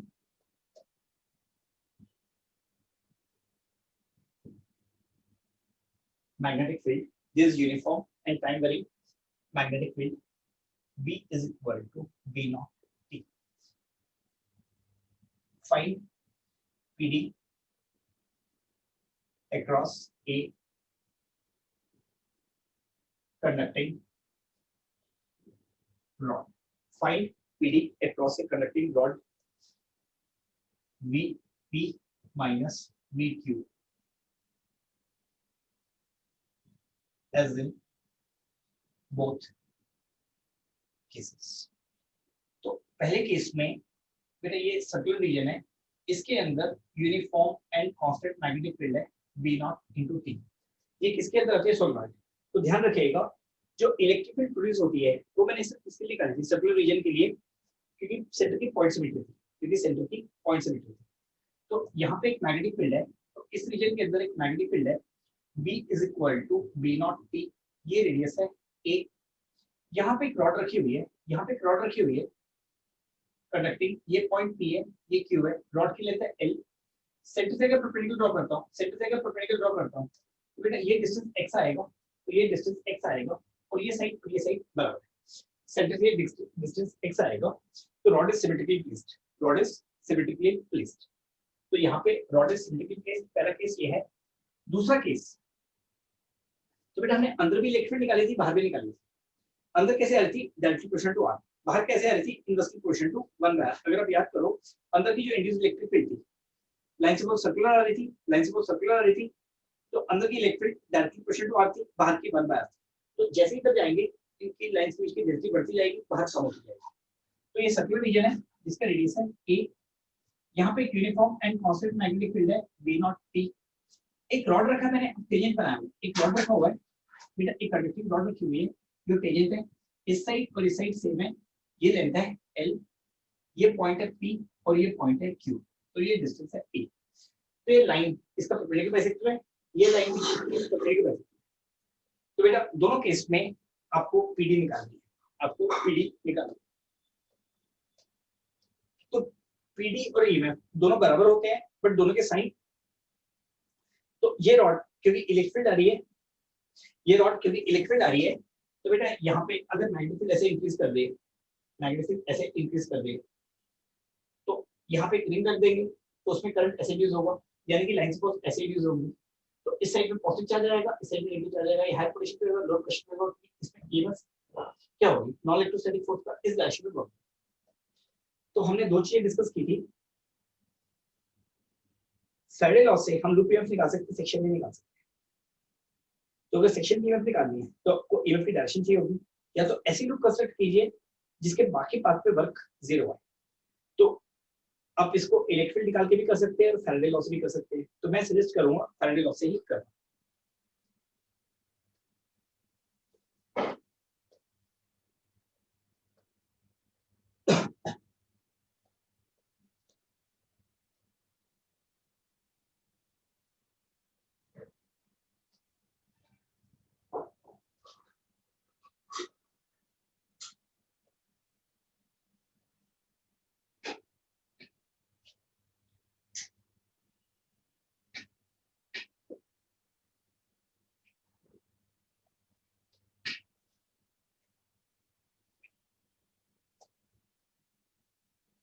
बेटा ये सर्कुलर रीजन है, ये सर्कुलर रीजन है, यहाँ पे यूनिफॉर्म मैग्नेटिक फील्ड है। तो इलेक्ट्रिक फील्ड कैसे निकालते हैं इंड्यूस्ड, वो हम देख लेते हैं। तो लूप ईएमएफ मेटल पे डिपेंड नहीं करती, ध्यान रखना, फैराडे लॉ के अनुसार लूप ईएमएफ मेटल पे डिपेंड नहीं करती। मैं काम करता हूँ सिमेट्री की वजह से यहाँ पे रिंग डाल देता हूँ, तो इसमें जो फ्लक्स आएगा, इसमें जो फ्लक्स आएगा, इस पे रेडियस लेता हूँ, इसमें जो फ्लक्स आएगा वो कितना होगा, B not T into pi x square. तो ईएमएफ जो इंड्यूस होगी उसका मैग्नीट्यूड कितना आ जाएगा, B not into pi x square. तो इसमें ईएमएफ इतनी आ जाएगी, इसमें ईएमएफ इतनी आ जाएगी। तो बेटा यहाँ पे इलेक्ट्रिक किसी जगह मैग्नेटिक करंट ऐसे आएगा क्योंकि अंदर फ्लक्स को डिक्रीज करेगा, फ्लक्स इंक्रीज कर रहा है, तो यहाँ पे इलेक्ट्रिक ऐसे आ जाएगी, इलेक्ट्रिक लाइन से ऐसे आएगी, हर पॉइंट पे इलेक्ट्रिक का मैग्नीट्यूड सेम आएगा, ये मैग्नेटिक लाइन ऑफ फोर्स है। तो ईएमएफ कितनी होगी, इसका यूनिट पॉजिटिव चार्ज को पूरा घुमाने का वर्क, तो ये कितना आ जाएगा, E इंटू 2πx। तो अंदर इलेक्ट्रिक फील्ड आ जाएगी B नॉट x बाई 2, अंदर कितनी आ जाएगी, ये pi x square B not into pi x square B not into pi x square B naught r by 2, B not into pi x square कितना आ जाएगा, इधर फ्लक्स ये आ जाएगा 2 पाई कटेगा, तो इलेक्ट्रिक ऐसे, तो अंदर इलेक्ट्रिक ऐसे आ जाएगी। बाहर इलेक्ट्रिक निकालनी है, बाहर इलेक्ट्रिक निकालनी है, अगर हमें बाहर इलेक्ट्रिक निकालनी है, अगर हमें, तो बाहर ये आ जाएगा E इनसाइड, ये रीजन है जिसका रेडियस A है, तो यहाँ पे मैग्नेटिक फील्ड है B is equal to B not T। हमें यहाँ पे इलेक्ट्रिक निकालनी है, तो एक सर्कल ऐसे खींचेंगे, इसको कॉपर रिंग मान लेंगे, इसके अंदर फ्लक्स, बेटा ये रेडियस x है, इसके अंदर जो फ्लक्स आएगा वो कितना होगा, B not into pi A square into T. तो ईएमएफ कितनी आ जाएगी, तो यहाँ पे ईएमएफ कितनी आ जाएगी, B not pi A square type से डिफरेंशिएट करेंगे, ये कितना आ जाएगा, इलेक्ट्रिक फील्ड इंटू 2 पाई x। तो इलेक्ट्रिक फील्ड कितनी आ जाएगी, B not a square by 2x। तो लाइन से फोर्स सर्कुलर आएंगी, लाइन से फोर्स सर्कुलर आएंगी, तो लाइन से फोर्सेस सर्कुलर आएंगी। तो बेटा अब इलेक्ट्रिक फील्ड से हम इसका वर्क निकाल सकते हैं, नॉन इलेक्ट्रोस्टैटिक फील्ड है, बट हमें ऐसा नहीं करना है, तो हम क्या देखते हैं, तो इनको सॉल्यूशन करना है, तो हम यहाँ देखते हैं ये रेडियस A है, पहले का सॉल्यूशन देखते हैं, तो बेटा यहाँ पे मैग्नेटिक फील्ड है B is equal to B not into T। Electric line से फोर्स ऐसे प्रोड्यूस हुई है, ये रॉड है, तो यहाँ से इलेक्ट्रिक लाइन से फोर्स ऐसे जाएगी, तो बेटा इलेक्ट्रिक लाइन से फोर्स यहाँ पे इलेक्ट्रिक इस डायरेक्शन में, ये कंपोनेंट चार्ज को ऐसे पुश करेगा, यहाँ पे ये चार्ज को ऐसे पुश करेगा, तो यहाँ पे इलेक्ट्रिक का एक कंपोनेंट ये आएगा, इसका एक आएगा, तो ईएमएफ क्या है, इस नॉन इलेक्ट्रोस्टैटिक फोर्स का वर्क डन, ये नॉन इलेक्ट्रोस्टैटिक फोर्स इस कंपोनेंट का वर्क डन, तो इसमें ईएमएफ आएगा, ये हाई प्रेशर करेगा, लो प्रेशर करेगा। तो बाहर भी रख देंगे, तो बाहर भी लाइन से फोर्स ऐसी आएंगी, ये हाई प्रेशर पे आएगा और ये लो प्रेशर पे आएगा। तो electrostatic force, non electrostatic force, तो ये इलेक्ट्रिक नॉन इलेक्ट्रोस्टैटिक है, इसके रॉड के अराउंड कंपोनेंट का वर्क डन निकालना है, तो इसमें काफी टाइम लगता है, तो इस मेथड में काफी टाइम लगता है। तो अगर मैं मेंस के लिए प्रिपेयर करा रहा हूँ, तो एक्चुअली मेंस के ही क्वेश्चंस है, तो मेंस के क्वेश्चन कब बनेंगे और एडवांस के क्वेश्चन कब बनेंगे, सेम चीज, ये बात मैं शुरू से कहने की कोशिश कर रहा हूँ। अगर आप मैक्सवेल की अप्रोच लेंगे तो हर कोई सुपर एडवांस बन जाएगा, अगर फैराडे की अप्रोच लेंगे तो हर कुछ सिंपल बन जाएगा। तो फैराडे की अप्रोच हमेशा ज्योमेट्रिकल रहेगी। बेटा यहाँ पे स्लॉट को रखते हैं, फैराडे लॉ से हमें लूप ईएमएफ मिल जाएगी, तो लूप ईएमएफ का एक पार्ट ये लेते हैं और एक क्या करते हैं, ये सेंटर है, ये लाइन ज्वाइन कर देते हैं, ये ज्वाइन कर देते हैं, तो ये ज्वाइन करते हैं, बेटा ये L है और ये है X। इस पूरी लूप मटेरियल कुछ भी हो, लूप ईएमएफ कितनी आएगी, तो लूप ईएमएफ किस सेंस में आएगी, बेटा लूप ईएमएफ इस सेंस में आएगी, B is equal to B not into T। ये पूरा लूप ईएमएफ देख लेते हैं। लूप ईएमएफ क्या है, नॉन इलेक्ट्रोस्टैटिक फोर्स द्वारा यहाँ से यहाँ तक किया गया, प्लस यहाँ से यहाँ तक, प्लस यहाँ से नॉन इलेक्ट्रोस्टैटिक फोर्सेस कैसे पढ़ते हैं परपेंडिकुलर, यहाँ से नॉन इलेक्ट्रोस्टैटिक फोर्स कैसे पढ़ते हैं परपेंडिकुलर, तो यहाँ से यहाँ तक नॉन इलेक्ट्रोस्टैटिक फोर्स का वर्क है 0, यहाँ से यहाँ तक नॉन इलेक्ट्रोस्टैटिक फोर्स का वर्क है 0, यहाँ से यहाँ तक 0 है। ये लेते हैं P, ये लेते हैं Q, ये लेते हैं O। तो लूप ईएमएफ, तो loop EMF PQO, loop EMF PQO कितना आएगा? EMF PQ plus EMF PO plus EMF OQ plus EMF OQ। तो लूप ईएमएफ से निकालना इजी है। तो लूप ईएमएफ क्या आएगा? Work done into given cross charge because non electrostatic force यहाँ पे वर्क आएगा, हमने देख लिया। यहाँ पे 0 आएगा क्योंकि नॉन इलेक्ट्रोस्टैटिक फोर्स आपके परपेंडिकुलर है, लाइंस ऑफ सर्कुलर है, ये रेडियस है, परपेंडिकुलर। तो यहाँ से यहाँ तक ये कितना आ जाएगा? तो ये आ जाएगा EMF of PQ plus 0 plus 0। तो EMF of PQ, EMF of PQ कितना आएगा? ईएमएफ ऑफ PQ कितना आएगा? EMF of this loop. तो किसी भी सेक्शन का ईएमएफ निकालना है, किसी भी सेक्शन का ईएमएफ निकालना है, फैराडे निकाल सकते हैं। तो बाकी ऐसा पाथ बनाएंगे कि बाकी पाथ का ईएमएफ 0, बाकी पाथ का ईएमएफ 0 है। तो ये कितना हो जाएगा? ईएमएफ कितना हो जाएगा? डी बाई dt ऑफ, फिर इसके अंदर मैग्नेटिक फ्लक्स, ये एरिया कितना आएगा? एरिया कितना आएगा? Half x into L, half x into L, half x into L। तो ईएमएफ कितना आएगा? यहाँ पे आपको ध्यान से देखना है, यहाँ पे आपको ध्यान से देखना है, into B not into T, B not into T, इसका डी बाई डी टी, इसका डी बाई डी टी। तो ये कितना आ जाएगा? B X L by two, B X L by two. अभी दूसरे का आपको ध्यान से करना है क्योंकि दूसरा क्वेश्चन ज्यादा पूछा जाता है, उसमें आपको ज्योमेट्री थोड़ी ज्यादा लगानी पड़ेगी, ज्योमेट्री थोड़ी ज्यादा लगानी पड़ेगी। पहले का सोल्यूशन ये आएगा, अब दूसरे का 2-4 मिनट ट्राई कीजिए, फिर मैं कर दूँ।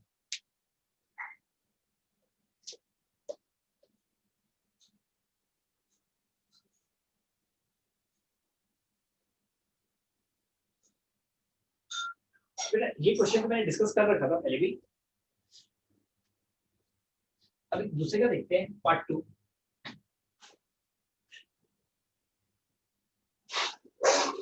पार्ट 2 फिर ये सर्कल है, इसका रेडियस है a, यहाँ पे मैग्नेटिक फील्ड है b not t is equal to b।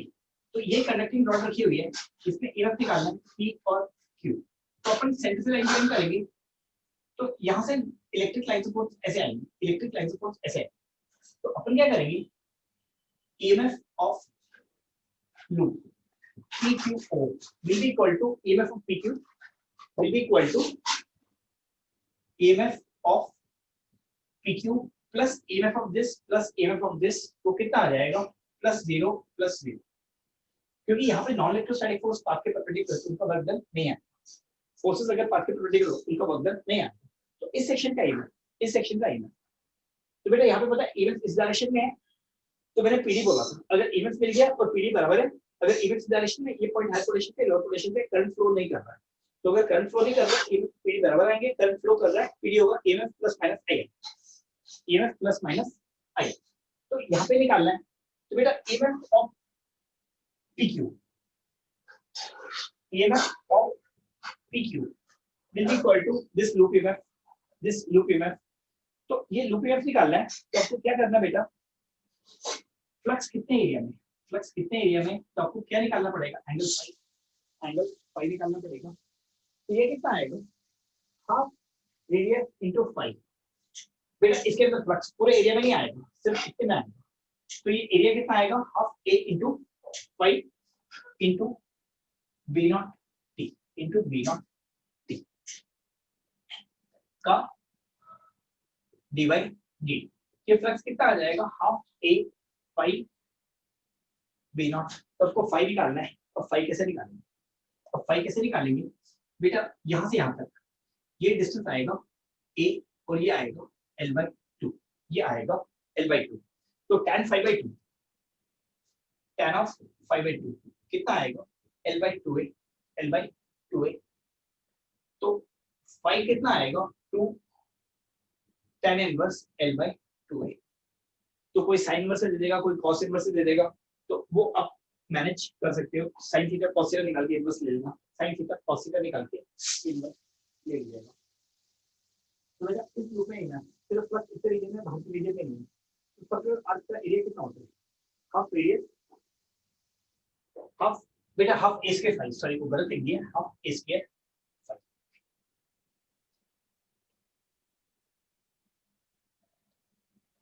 बेटा सेक्टर का एरिया कितना होता है? Half r square into phi. तो बेटा ये कितना हो जाएगा? हाफ ठीक है, तो यहाँ पे इस तरह से हम निकाल सकते हैं। तो बेटा आज की क्लास यहीं पे खत्म करते हैं, कल अपन ऐसे देखेंगे। बेटा बस अभी मैं अपलोड कर देता हूँ। और